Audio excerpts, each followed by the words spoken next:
Chosen one, a public narrative is being constructed around your silence and the atmospheric pressure is rising. Someone is currently assembling a crowd, weaponizing their supposed ignorance to paint you as the villain of a story they helped write.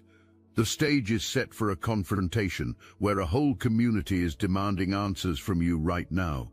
By the end of this, you will realize that their confusion is a choice and your silence is your strength. Before we go anywhere, let us agree on something. Every great con has a setup. Every manipulation has a first move, and the first move in this particular game is the oldest one in existence. Play the victim before anyone else can tell the real version of events. The person at the center of this, the parent, the grandparent, the elder who was supposed to be your safe place, your foundation, your first example of what love looks like in practice, has decided that the best defense is a wounded offense. The calculation runs like this: if the performance of confusion is convincing enough, if enough witnesses can be gathered, if the grief looks real enough from the outside, then the conversation never has to reach the part where real answers are required. The question, "Why didn't you tell me?" is not being asked because the answer is genuinely wanted. It is being asked because the act of asking shifts the blame. It says the problem was your silence, not what created that silence. It says if only you had spoken up, everything would have been different. It says this is on you, and here is what makes this so effective at making you second-guess yourself. There is just enough truth in it to stick, because you did go quiet at some point. You stopped bringing things forward. You stopped reaching, stopped explaining, stopped hoping that what you were putting down would be picked up. You built distance. You learned to carry things alone. That is true, but here is the question that nobody in that assembled crowd is asking. Why? Why did you go quiet? Why did someone with your depth, your emotional intelligence, your genuine capacity for connection, decide that this particular relationship was not a place where honesty was safe? That is the real question, and that is exactly where we are going. Let us slow all the way down on this question, because most people hear it and feel something cave in their chest immediately. That caving sensation is the trap working exactly as it was designed to work. On the surface, "Why didn't you tell me?" sounds like an open invitation. It sounds like someone saying, "Come in, talk to me. I am ready to hear whatever you have to say." But watch what it actually does the moment you move toward that invitation. The second you begin answering, the second you start explaining why you went quiet, why communication broke down, why you stopped reaching, you have done something very specific. You have stepped out of your own position of clarity and into a frame that was built specifically for you. Inside that frame, the rules are already set. You become the one who owes an explanation, and the person asking becomes the one who deserves one. That framing did not happen by accident. Here is what the question never asks: what did I do that made honesty feel dangerous to you? It never asks, where was I when you needed me, and why was I not present? It never asks, what part did my own behavior play in the silence between us? Those would be honest questions, the kind a person asks when they genuinely want to understand how a relationship fractured. But those questions point the spotlight inward, and the inward direction is the one place the spotlight is never allowed to move. Instead, the question lands entirely on you, on your silence, on your choice to stop communicating. The entire focus becomes the silence itself rather than the conditions that made your silence the only reasonable response available. The conversation becomes about the fact that you pulled away, not about what you were pulling away from. You are the kind of person who will actually audit yourself. You will ask whether you could have done more, tried harder, found better words, chosen a better moment. That capacity for honest self-examination is one of your greatest strengths. It is also exactly what is being counted on right now. Your self-awareness is being used to produce just enough self-doubt that everything gets murky, that you start wondering whether the breakdown really was a failure of communication after all, whether the right words at the right time could have changed the entire outcome. The silence was not a failure of communication. It was a response to a failure of connection. Connection requires two people. One person cannot hold it open indefinitely, while the other keeps letting it close. The question is a trap, and you do not have to walk into it. You can see it clearly for what it is, a reframe designed to keep the focus on your behavior and away from theirs, and you can choose not to engage with it on those terms, not out of bitterness, not out of defensiveness, out of the deep settled clarity of someone who has already done the inner work and has no interest in being pulled backward by someone who has not. That is not coldness, that is sovereignty. If these words stirred your consciousness, hype this video to help more chosen ones awaken to this. There was a season, you know exactly which one, when things were genuinely hard, not inconvenient, not uncomfortable, hard in the way that lives in your body, hard in the way where every option in front of you is a bad one, hard in the way that most people around you did not fully see because you had already learned not to make it too visible. And during that season, the person at the center of this situation was not absent. They were close enough to see the outline of what was happening, close enough that genuine attention would have made your situation undeniable, but genuine attention was not given. Maybe the looking away was unintentional, a case of someone too absorbed in their own world to register what was standing right in front of them. But here is the harder possibility, the one that takes more courage to sit with. The looking away was a deliberate choice. The minimizing was a choice. The subject changes, the pivots to their own experience, the dismissive reassurances that you would be fine. None of that happened by accident. It was easier. It was more comfortable. Showing up for you in that season would have required rearranging something in themselves, sacrificing something they were not willing to sacrifice, so they chose not to. Now hold on to what I am about to say, because we will return to it. The same person who looked away while you struggled is now standing in front of a gathered crowd, struggling themselves. They are collecting sympathy like currency, living in the poverty of a relationship they allowed to go dry through years of neglect. They are experiencing something very close to what they once watched you experience, and the part that should make you breathe out instead of ache. They still do not have the self-awareness to see the connection between the two. Look, you already know the attacks weren't random, and if you're paying attention, you can feel it. Their walls are closing in. You've also noticed something else. A lot of Chosen One channels on YouTube have gone quiet, videos removed, voices pushed off the platform. The mainstream media is cracking down on us, but we will not give up our voice, so let's talk about what we're doing about it. That's why I built Destiny Engine, and when you join, you're not just supporting your favorite channels, you're also fueling your own rise. It's a 360 win. It generates personalized sequences that help you rewire betrayal into transcendence, turn isolation into sacred power, and transform their downfall into your rise. We are using the Dark Elite's own weapons against them, taking their declassified consciousness technology that programmed competition and scarcity and repurposing it to serve cooperative intelligence. The beauty is, you don't even have to lift a finger. You put on the headphones, press play, and your subconscious is rewired, while your enemies collapse under the weight of their own lies. This is why I created it in the beginning, so everything they did to break you becomes fuel for your purpose. The collective upgrade is underway. Start your Destiny Engine for $7 today and watch divine justice accelerate in your life. Link in the description. Let us look at what was actually known. You remember those moments. You worked for something. You reached something that cost you real effort. And you looked up for the one face that was supposed to reflect your joy back at you and found something flat there instead. Distracted, present in the physical sense, but somewhere else entirely in the sense that mattered. You felt it every single time. Even when you told yourself you were being too sensitive. Even when you folded the feeling down and kept moving, the way you always did, you felt the hollow in the middle of what should have been genuine warmth, and it was never just once, it was a pattern. Milestone after milestone.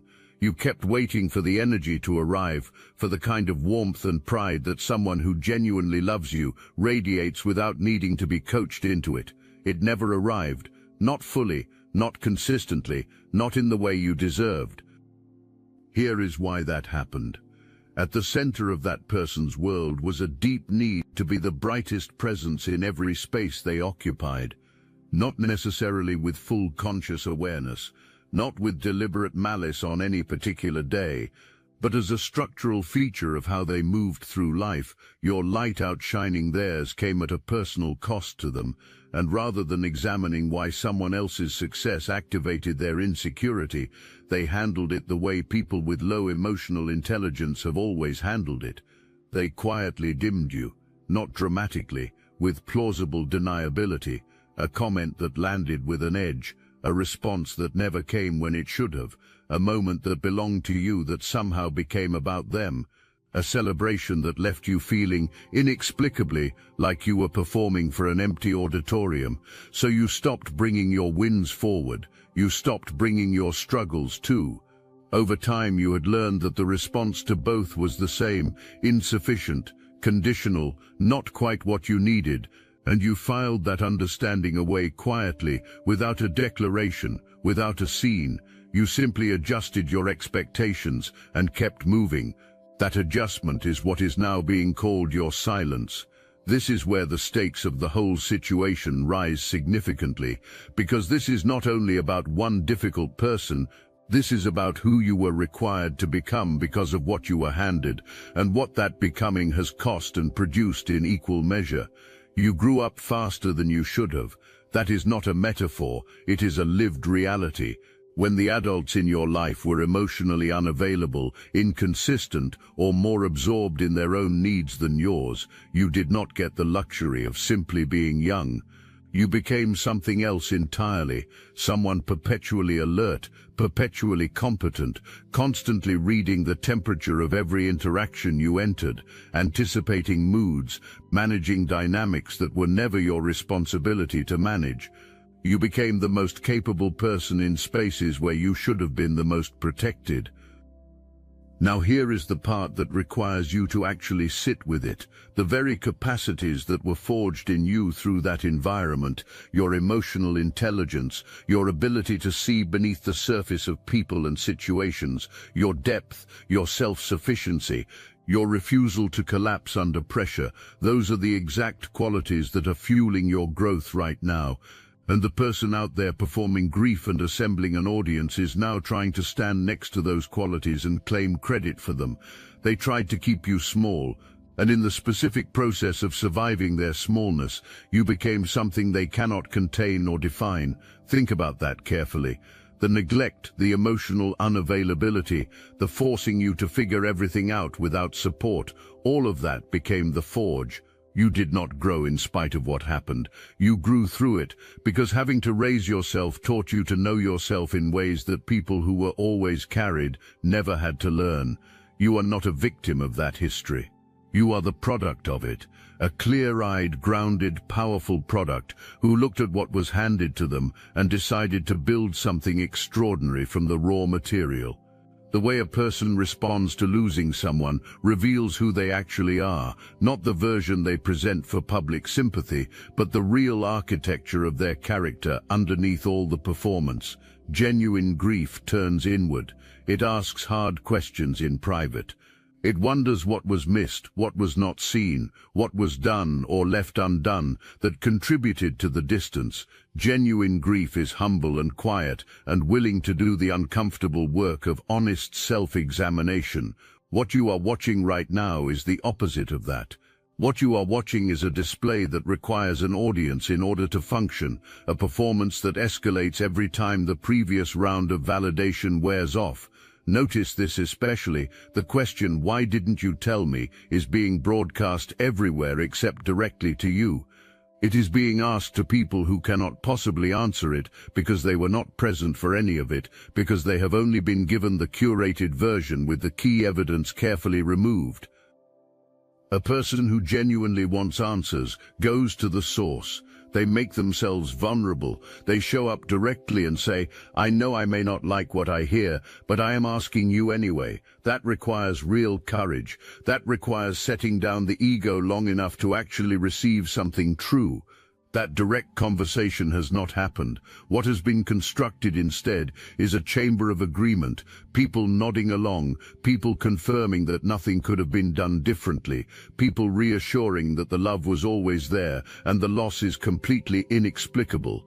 But here is what no amount of outside agreement can actually provide: quiet, because underneath the performance, the real knowing is still present. On some level, the level that operates below justification and narrative, the truth of what happened is known. The specific moments of looking away are known.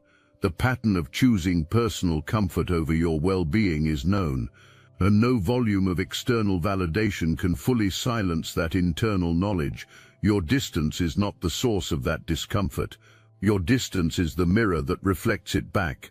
And some people will destroy every mirror they own before they choose to face what the reflection shows. Think about the consistent pattern of moments, not one isolated incident, but the accumulation of them, when something real was happening in your life and you looked up waiting for a genuine response, not a perfect response, just a real one. The kind of response an emotionally present person gives without needing to be prompted or coached. It did not come. What came instead was something that looked adjacent to support, but landed slightly wrong every time. A comparison that did not need to be drawn. An observation with a small edge embedded in it. A redirect toward their own experience that quietly relocated your moment somewhere that was no longer about you. Or sometimes nothing at all, the particular recognizable silence of someone who received the signal clearly and simply decided not to respond to it. You noticed every single time. You are the kind of person who notices, but noticing is not the same as naming, and naming is not the same as doing something with what you have named. For a long time you did neither, because looking at the full picture directly was too painful.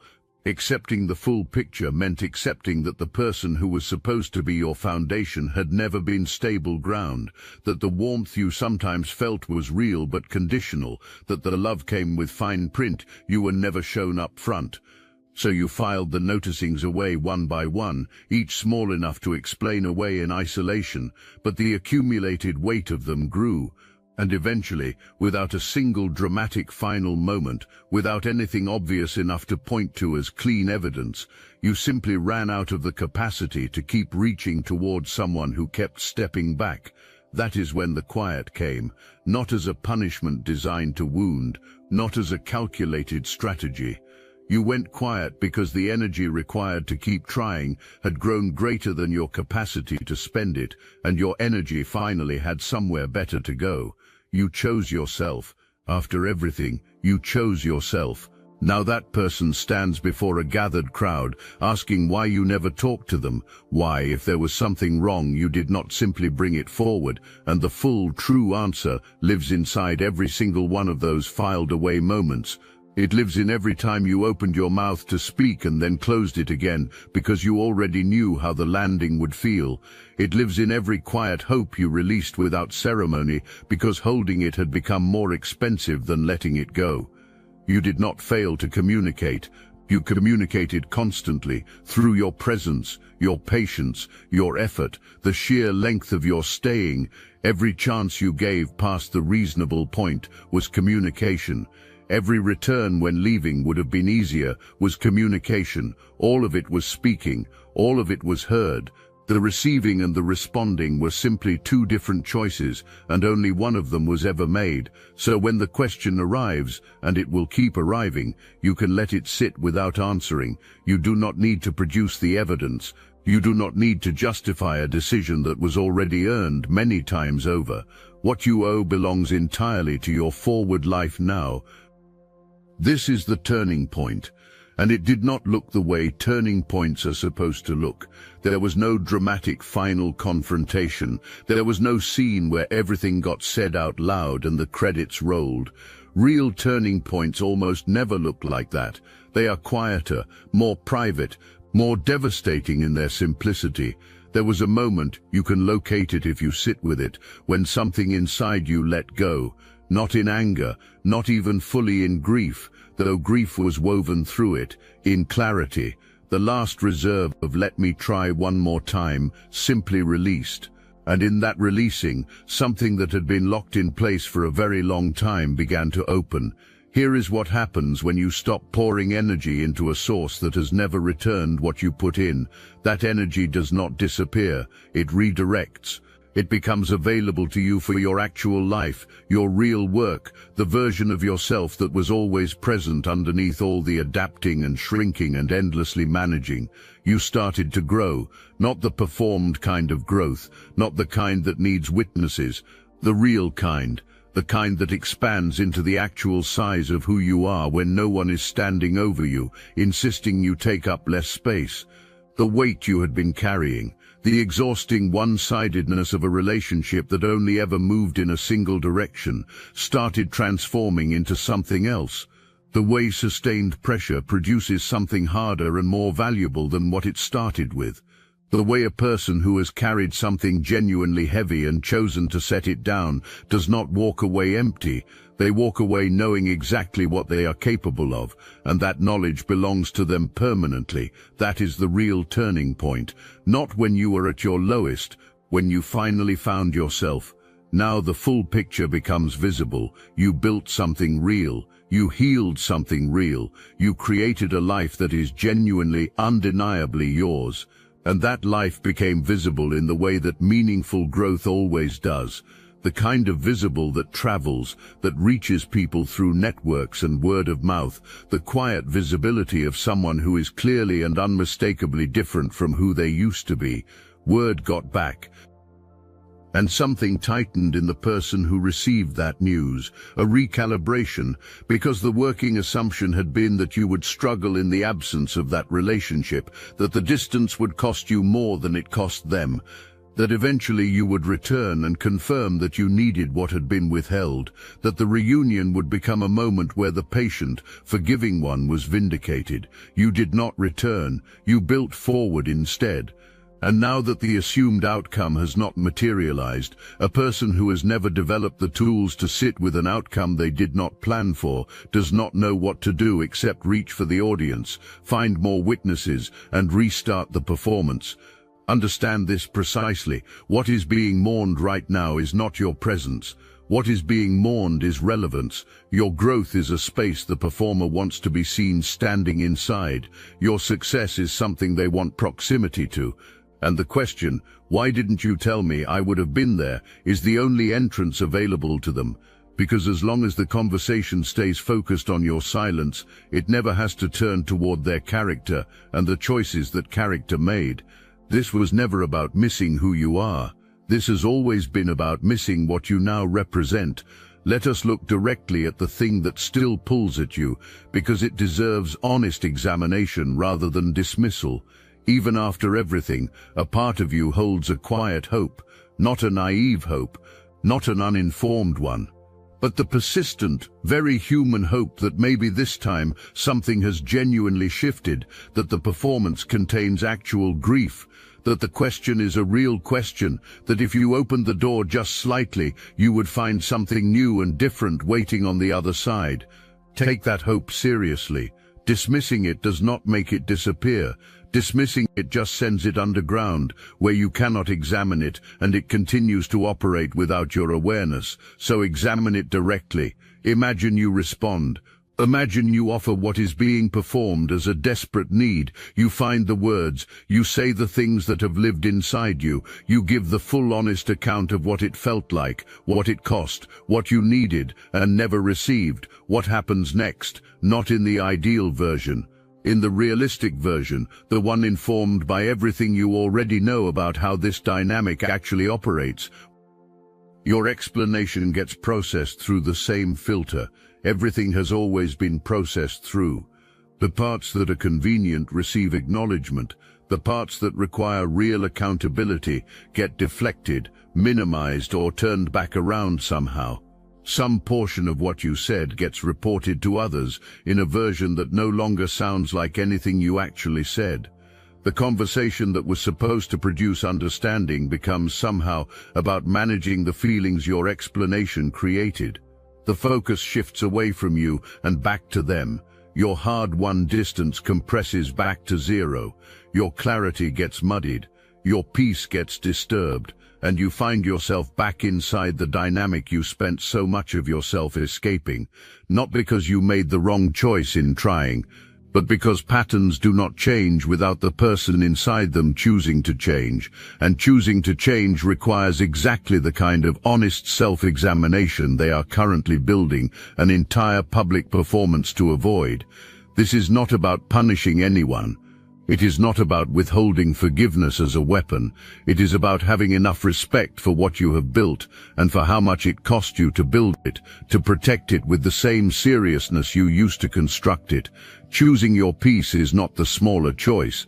Walking forward instead of backward is not coldness or cruelty. It is the most honest thing you can do for your own life, and in the long run, it is the only version of you that has any real use to anyone, including yourself. You earned this ground. Keep it. Let us talk about what was actually built inside you, not as comfort, as fact.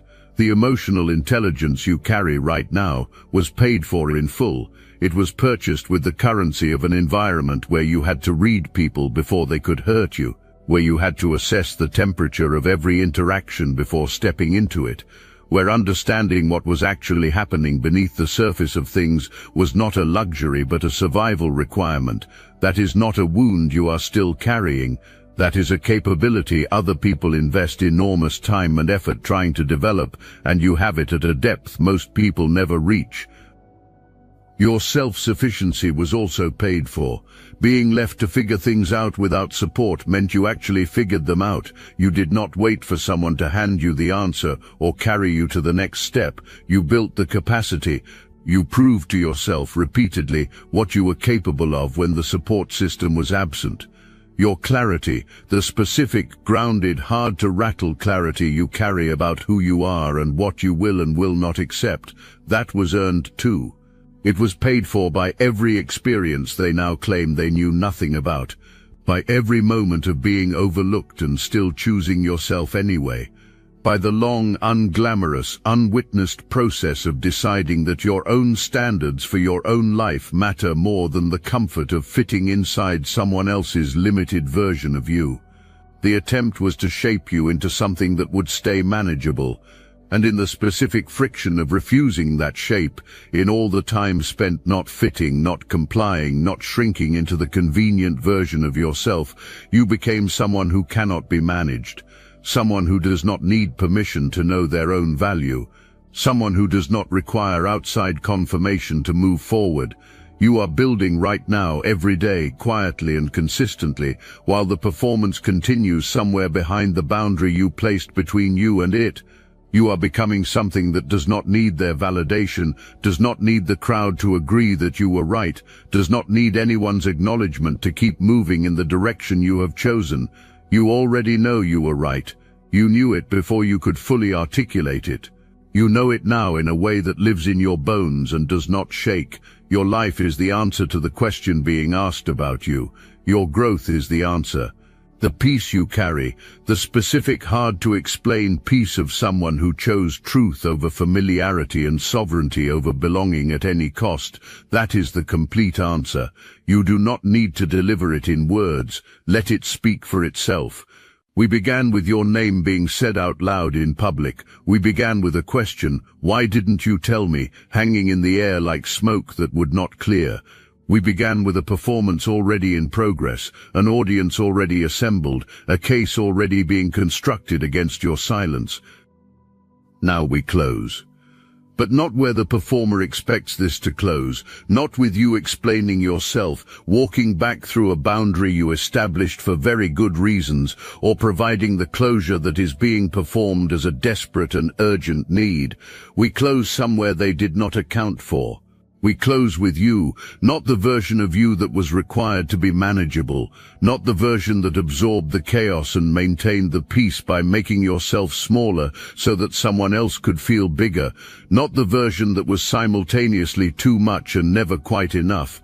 The real version, the one that was always present underneath all of it, the one that refused to be extinguished even when every condition around it said that extinction was the likely outcome.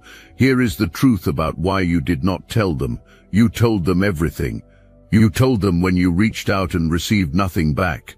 You told them when you achieved something and received flatness where genuine warmth belonged. You told them when you were struggling and received minimization in return. You told them through the language of someone who needed to feel genuinely safe and kept discovering that safety in that relationship was conditional. You told them through your presence, your patience, your willingness to stay far past the point where staying made any reasonable sense. All of that was telling. All of it was as clear and as loud as honesty can be. And all of it was received. It was simply never honored. That is not your failure. You cannot make yourself visible to someone who has decided not to see you. You cannot reach someone who has chosen not to be reached. You did your part. You did it well past the point most people would have stopped. And when you finally, with full clarity, full grief and full acceptance of what was actually true, stepped back from something that was never going to return what it cost you, that was not giving up, that was the most honest decision you have ever made. That was the final act in a long series of self-respecting choices that built the person you are right now. The community demanding answers does not know what it is looking at. It sees someone who walked away, but you know what actually happened.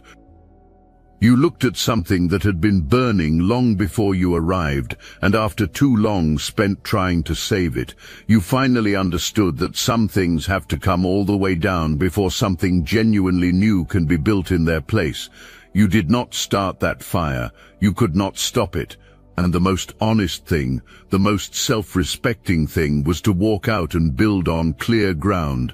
And then you built, with your own tools, with the hard-won capabilities of someone who walked through that particular fire and came out the other side knowing, with absolute certainty, exactly what they are made of. That is what you did. The question was, why didn't you tell me? Here is the answer. You already did. Not always in words, but in every moment of your effort, your presence, your patience, and ultimately your departure. You said everything there was to say. You said it with your whole life. Now close this chapter, chosen one. You have a life to live, and it is already more extraordinary than they will ever understand.